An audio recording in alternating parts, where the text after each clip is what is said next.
और ये क्या है J&K है, और यहाँ क्या है चंडीगढ़ है CH, और ये क्या है दिल्ली है। ठीक है, 4 होगी।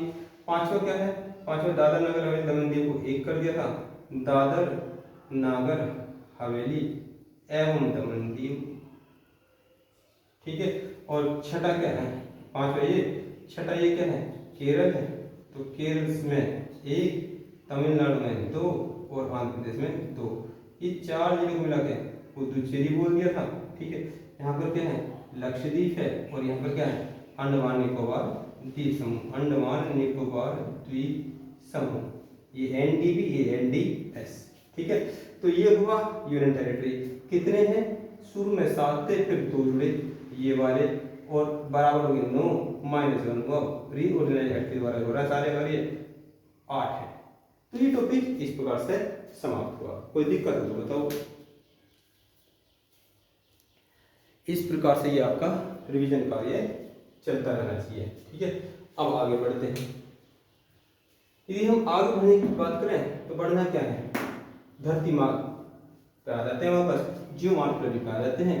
जियो मॉर्फोलॉजी में क्या कर रहे हैं, भूमि की आकृति संरचना और क्रियाओं का अध्ययन कर रहे हैं। भूमि की आकृति संरचना और क्रियाओं का अध्ययन कर रहे हैं। तो भूमि की आकृति कैसी है, सबसे पहले आकृति को देख लेते हैं। आकृति कैसी है, ये इसकी आकृति बीच में से चौड़ी है, ओरी हुई है, ऊपर से छोटी है, नीचे से छोटी है, तो इसे जियोइड शेप कहा था, जियोइड। तो इसका आकार क्लियर हुआ। अभी नहीं कहेंगे अंडे के आकार की, क्योंकि अंडा भी कई प्रकार का होता है, सांप का होता है, बिच्छू का होता है, किस किस का होता है, मुर्गी का होता है। ठीक है, तो ये जियोइड शेप है पृथ्वी का आकार कैसा है, जियोइड शेप। पृथ्वी को पढ़ेंगे तो 2 प्रकार से पढ़ सकते हैं, देख सकते हैं 2 प्रकार से। एक तो इसके ऊपरी भाग को, ठीक है, और एक इसके इनर पार्ट को, आंतरिक भाग को। ऊपरी भाग को हमने क्या कहा, 3 प्रकार से देख लिया। प्राथमिक प्रकार के उच्चावच फर्स्ट टाइप, द्वितीय प्रकार के उच्चावच सेकंड टाइप, और तृतीय प्रकार के उच्चावच थर्ड टाइप। फर्स्ट प्रकार के में क्या देखेंगे हम, आप कॉन्टिनेंट और ओशियन को देखोगे। ठीक है, सेकंड प्रकार के हम पर्वत देखोगे, पठार देखोगे, मैदान देखोगे, मरुस्थल देखोगे। ठीक है, थर्ड प्रकार के में आपका है नदी देखोगे और अपर्दन को देखोगे, अपक्षय को देखोगे। कोई दिक्कत। इनर पार्ट हमने 2 प्रकार से पढ़ा था, जो इनर पार्ट है हमने 2 प्रकार से पढ़ा था। ये क्या पढ़ा था हमने इनर पार्ट में, हमने प्राकृतिक तत्वों के आधार पर और अप्राकृतिक तत्वों के आधार पर देखा था। प्राकृतिक तत्वों के आधार पर ये वृत्त मतलब एक त्रिभुज में आंख काट ली थी और इसे 3 प्रकार से डिवाइड कर दिया था। यहाँ पर अप्राकृतिक तत्वों के आधार पर इसको मैं ले लेता हूँ इधर, इसको इधर ले लेता हूँ, इसको ऐसे 1 2 और ये 3 शेप में ले लिया था। तो यहाँ से इसको जो क्या कहा था, इसको स्वेज साहब ने क्या कह दिया, इसको क्रस्ट बोल दिया, इसको मेंटल बोल दिया, इसको कोर बोल दिया, इसको सियाल भी बोलते हैं और इसको सीमा भी बोलते हैं और इसको निकले भी बोलते हैं। ठीक है, ये तत्व होगी। ताप और घनत्व के आधार पर इसको लिथोस्फीयर कह दिया, इसको एथनोस्फीयर कह दिया, बायोस्फीयर बोलते हैं, इसको बायोस्फीयर बोल दिया। ठीक है, ये बात आई। अब यहाँ से इनके कण क्या होते हैं, इनके कण यहाँ पर क्या होते हैं, पास पास में होते हैं, यहाँ थोड़ा पीछे पीछे होते हैं, यहाँ और पीछे पीछे होते हैं। तो यहाँ से ताप और ताप के कारण एक नया टॉपिक बन गया, कौन सा, अब इसको रफ कर देता हूँ इधर से, इसको रफ कर देता हूँ इधर से।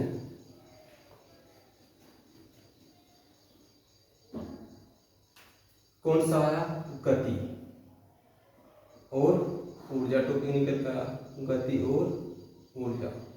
ठीक है, बता दीजिए कौन कौन सी गति हुई। इसी शेप को ले लेते हैं प्रत्येक आठ को, ये क्रस्ट मेंटल और कोर को बताओ जल्दी से। यहाँ पर हमने बताया था पर यहाँ पर क्या है, कण दूर दूर है तो स्पीड क्या होगी, ये क्या है, ये सिलिकॉन है और ये क्या है, ये भी सिलिकॉन है और ये क्या है, ये निकेल के कण।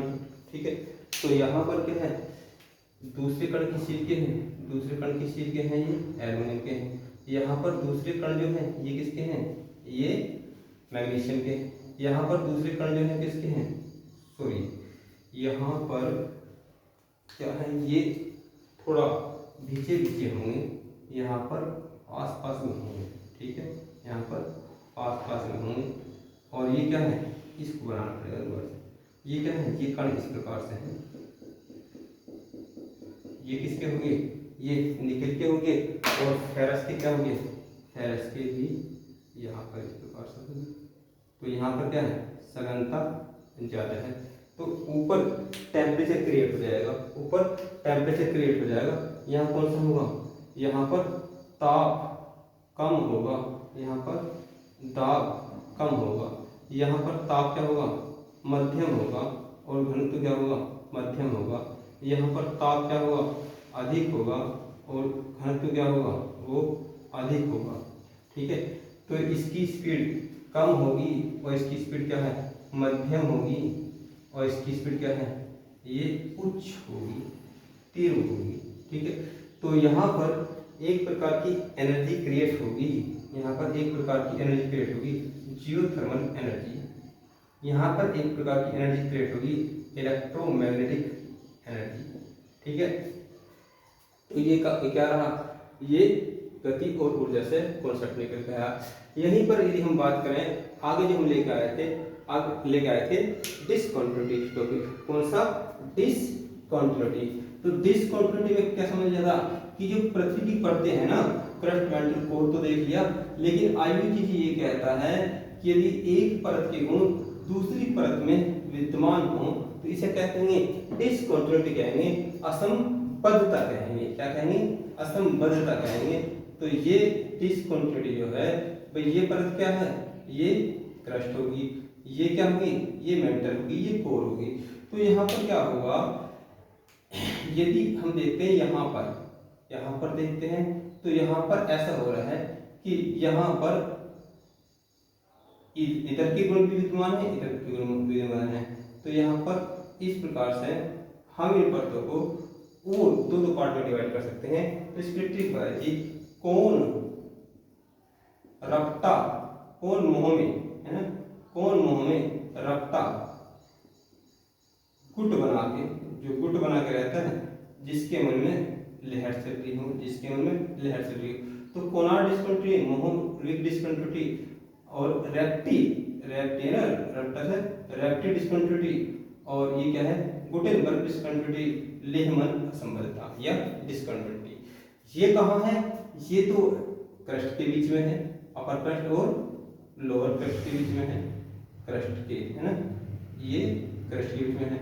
ये कहाँ है, ये मोहलिक कहाँ है भाई, ये तो खुद कौन सी है, क्रस्ट है, ये क्या है, मेंटल है। तो ये या ये क्या है, ये अपर मेंटल है, ये लोअर मेंटल है, ये अपर कोर है, ये सी लिख दो, कोर है, और ये अपर क्या है, सॉरी लोअर क्या है, लोअर कोर है। तो मोहलिक कहाँ है, लोअर क्रस्ट और अपर मेंटल के बीच में। ये ऐसे कह सकते हैं कि कोर और मेंटल के बीच में। तो इस प्रकार से सारी चीजें आपको करा दी हैं। ये रहा डिसकंटिन्यूटी का। और डिसकंटिन्यूटी के पश्चात जब हम आगे आए थे, तो डिसकंटिन्यूटी के पश्चात जो था आपका, फिर हम आए थे, इसे अगला चैप्टर भी कह सकते हैं, इसे अगला चैप्टर भी कह सकते हैं, क्योंकि हमने जियोमॉर्फोलॉजी को देखा था। जियोमॉर्फोलॉजी के अंतर्गत हम क्या करते हैं, भूमि की आकृति, इसकी क्रियाओं का अध्ययन करेंगे। तो आकृति तो खत्म होगी, क्रिया में हमने 3 प्रकार की क्रिया बताई थी। एक तो क्या होगा, अर्थक्वेक होगा, भूकंप होगा, एक क्या होगा, वोल्केनो होगा, एक क्या होगा, टेक्टोनिक क्रियाएं, प्लेटे, पीटी, है ना, पीटी का हो। तो हमने ये पीटी वाली बात को समझाया था, वही आज फिनिश भी की है। तो प्लेट टेक्टोनिक में हम क्या करेंगे, यहाँ से पीटी को देख लेते हैं, प्लेट टेक्टोनिक थ्योरी को देख लेते हैं पूरा का पूरा। अभी प्लेट टेक्टोनिक थ्योरी तो क्लियर है, बताओ टेक्टोनिक से देने वाले कौन थे, विल्सन साहब थे। तो विल्सन साहब ने क्या कहा, विल्सन साहब ने कहा कि मैं पूरी पृथ्वी को देखा जाए, यदि पूरी पृथ्वी को देखा जाए तो पूरी पृथ्वी क्या है, ये पूरी पृथ्वी है, ठीक है। तो इसमें 3 हिस्से पर तो क्या है, स्थलखंड है, और बाकी हिस्से पर क्या है, जलखंड है। तो ये जलखंड वाले भाग को जलीय प्लेट, इसको स्थलीय प्लेट कहेंगे। ये 29% भाग पर है और ये क्या 71% भाग पर है, यहाँ जल है। ठीक है, आगे जाके ये बात तो विल्सन साहब ने बता दी, और मोरगन साहब ने क्या है, मोरगन साहब ने जो महाद्वीप अलग अलग हैं, एशिया महाद्वीप या यूरोप महाद्वीप या अमेरिका महाद्वीप, तो उन्होंने कॉन्टिनेंटल ड्रिफ्ट थ्योरी दे दी, उन्होंने कॉन्टिनेंटल ड्रिफ्ट थ्योरी दे दी। ये विल्सन ने की थी, ये किसने की, अल्फ्रेड वेगनर ने। ठीक है, अल्फ्रेड वेगनर ने 1912 में। ठीक है, अल्फ्रेड वेगनर ने 1912 में इन्होंने बताया क्या बताया कि भाई जो महाद्वीप है स्टार्टिंग महाद्वीप कैसे थे, वो महाद्वीप ऐसे नहीं थे कि एशिया महाद्वीप, अभी तो हम अपने भारत को मेरा भारत महान है, मेरा देश इस प्रकार से बातें करते हैं। अरे देश से बड़ा क्या होता है, प्रदेश होता है, सॉरी देश से बड़ा क्या होता है, वो महाद्वीप होता है। देश कहाँ होते हैं, महाद्वीप के अंदर होते हैं। यदि एक जनरली एग्जाम्पल में समझें, जैसे विलेज में, गांव में क्या होता है, बिटोड़ा होता है, बहुत बड़ा बिटोड़ा होता है, उसके अंदर जो छोटा सा हिस्सा होता है उतना मान लीजिए देश को। तो यहाँ पर सबसे पहले अल्फ्रेड वेगनर बता रहे हैं कि पृथ्वी एक थी, पूरी सौम्य अवस्था में थी, जुड़ी हुई अवस्था में थी, और जल इस प्रकार से इसके चारों ओर था। तो इसको क्या कह रहे थे, इसको पेंजिया कहा था। तो सबसे बड़ा महाद्वीप ये था पहले, ठीक है, एक था, और ये क्या, पैंथालासा। ठीक है, अब यहाँ से क्या हुआ, यहाँ से फिर इसमें विवर्तन की क्रियाओं के कारण, पृथ्वी के अंदर जो क्रियाएं चल रही है, जैसे जियोथर्मल एनर्जी क्रिएट हो रही है, तो बाहर तो निकलेगी ऑब्वियसली। तो फिर क्या है, फिर ये पृथ्वी जो थी ये दो पार्ट में डिवाइड होगी। ठीक है, और ये जो पानी था, ये पानी इस प्रकार से ये आ गया, इसको तो टैथिस सागर कहा, बाद में आपको नोट करवा देता है इसी को, टैथिस सागर। और ये क्या है, ये अंगारा लैंड है, अंगारा लैंड। ये क्या है, गोंडवाना लैंड है, गोंडवाना लैंड। ठीक है, इसको व्यंजनी बना लिख देता हूं,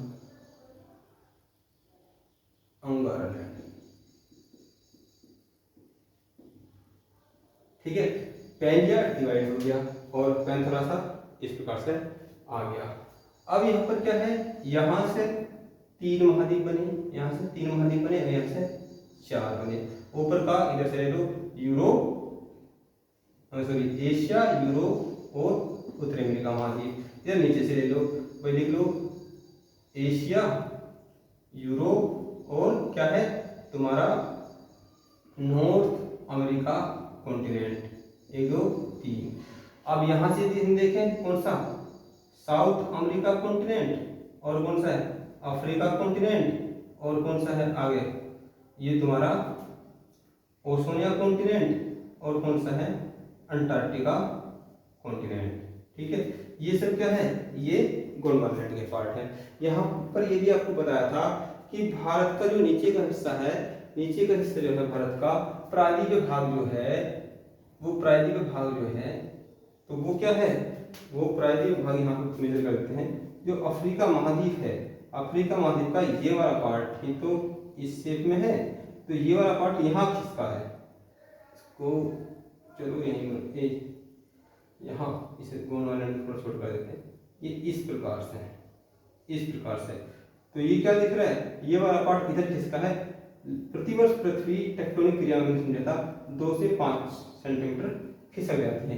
तो करोड़ों वर्ष की प्रक्रिया है जो ये हिस्सा यहाँ चला गया, और आज हम इसको किसका पार्ट बोलते हैं, एशिया महाद्वीप का पार्ट बोलते हैं। ठीक है, एशिया महाद्वीप का पार्ट बोलते हैं। तो ये कभी नीचे के हिस्से, और एशिया महाद्वीप किससे बना है, अंगारा लैंड से। तो ये सब क्या है, विवर्तन की क्रियाओं के कारण, खिसकने के कारण ये सब चीजें हुई हैं। ठीक है, तो ये सब मिला के किसने क्या, ये सब बातें वेगनर ने बताई। अब प्लेट टेक्टोनिक थ्योरी क्या है, प्लेट टेक्टोनिक थ्योरी का मतलब हमने समझा कि टेक्टोनिक का मतलब होता है खिसकना। क्या होता है, खिसकना। और ये थ्योरी देने वाले कौन थे, ये हैरी हेज थे, हैरी हेज थे। तो इन हैरी हेज ने क्या किया, हैरी हेज ने जो वेगनर साहब थे, अल्फ्रेड वेगनर साहब थे, उन्हीं की थ्योरी को और मिर्च मसाला लगा और जानकारी इकट्ठा करके उन्होंने प्रस्तुत कर दिया। तो उन्होंने कहा प्लेट टेक्टोनिक थ्योरी में उन्होंने कहा कि इस प्रकार से ये पूरी क्या है, यहाँ पर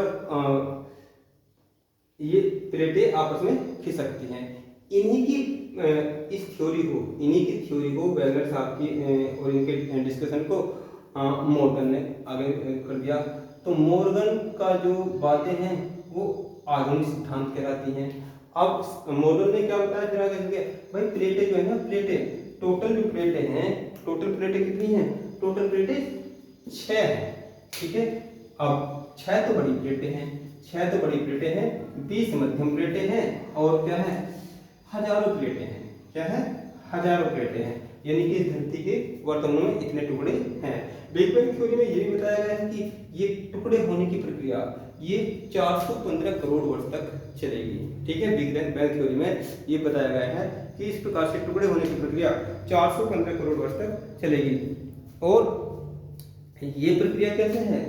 जैसे कि इनकी इन बातों को पहले वहीं पे बात, और अभी क्या है, ये फैल रही है, फिर ये संकुचन हो जाएगी, ठीक है, एक बिंदु के रूप में आ जाएगी। तो अभी एक्सपेंड की क्रिया चल रही है। तो इनकी बात को प्रूव कर दिया किसने? IUGG ने। यही तो इंटरनेशनल जियोफिजिक्स है जो ब्रुसेल्स में बेल्जियम में है। तो ये तो प्रूव करेगा, और साथ साथ में राजा साहब ने भी क्या दिया, वाशिंगटन डीसी पोस्ट ने भी कह दिया कि भाई ये 6 प्लेटें हैं और 16 मतलब फाइनली जो 20 में से 16 मध्यम प्लेटें बता दी, फिर हजारों प्लेटें हैं। कौन कौन सी हैं? तो ये जो उत्तरी अमेरिका महाद्वीप है, और ये दक्षिणी अमेरिका महाद्वीप है, और ये जो अफ्रीका महाद्वीप है, और ये क्या है, यूरोप जो है, यूरोप से लेकर एशिया तक, इस सब को एक प्लेट बता दिया। और ये क्या है, ये जो ऑस्ट्रेलिया है और ये इंडिया है, इसको एक बता दिया, और ये अंटार्कटिका बता दिया, ठीक है। और साथ साथ में यहाँ पर जो प्लेट है, यहाँ पर जो प्लेट है, ये क्या है, प्रशांत महासागर प्लेट। तो इस प्रकार से कहा कि भाई ये सबसे बड़ी प्लेट तो, फर्स्ट नंबर की प्लेट तो ये है, जिसे यूरेशियन प्लेट कहेंगे, ये एक प्लेट, ठीक है। सेकंड ये है American plate, third African plate, और फोर्थ कौन सी है? फोर्थ ये है अंटार्कटिका, ठीक है। फिफ्थ क्या है? फिफ्थ है ये तुम्हारा प्रशांत महासागर, और सिक्स है ये इंडो ऑस्ट्रेलियन प्लेट।